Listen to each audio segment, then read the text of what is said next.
ঝর্ণার কাছাকাছি আসছি, আপনারা একটু সাথে থাকেন তাহলে অবশ্যই দেখতে পারবেন।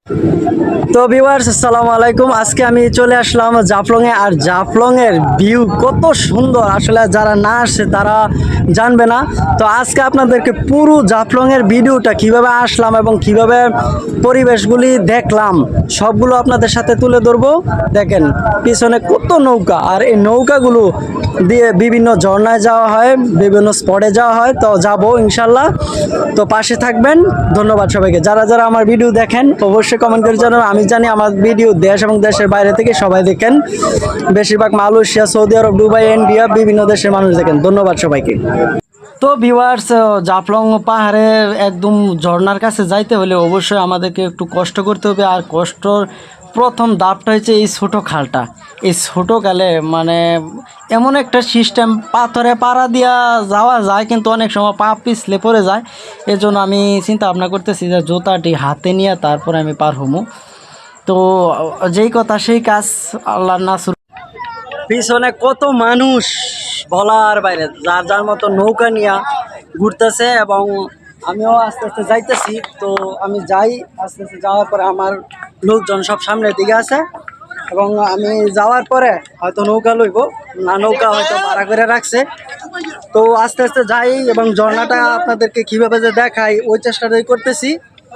তো পাশে থাকবেন এবং ঝর্ণা দেখানোর চেষ্টা করবো ইনশাল্লাহ। সামনের দিকে আগাই এবং দেখেন এই গরমে প্রচুর মানুষ আইছে, অনেক আইছে, প্রচুর মানুষ এই গরমে। আসলে শীত নাই, গরম নাই, তবে পাহাড়ে আমরা জানি পাহাড় এবং নদীতে শীতকালে প্রচুর মানুষ আছে, কিন্তু এই গরম এই সিজনে যে এত মানুষ আসবে কখনো কল্পনাও করতে পারি নাই। তো যাই হোক, ভ্রমণটা এত ভালো লাগছে বলার বাইরে। তবে আমরা মেন জায়গায় চলে যাই ইনশাল্লাহ, চলে যাবো ঝর্ণার কাছাকাছি। তো ঝর্ণায় যাইতে হলে কিন্তু এই জায়গা থেকে বুট নিতে হইব।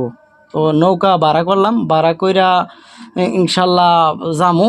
তো আমার লোকজন আসুক, ইনশাল্লাহ আসলে আমরা রওনা করে দিব আর কি অবশ্যই।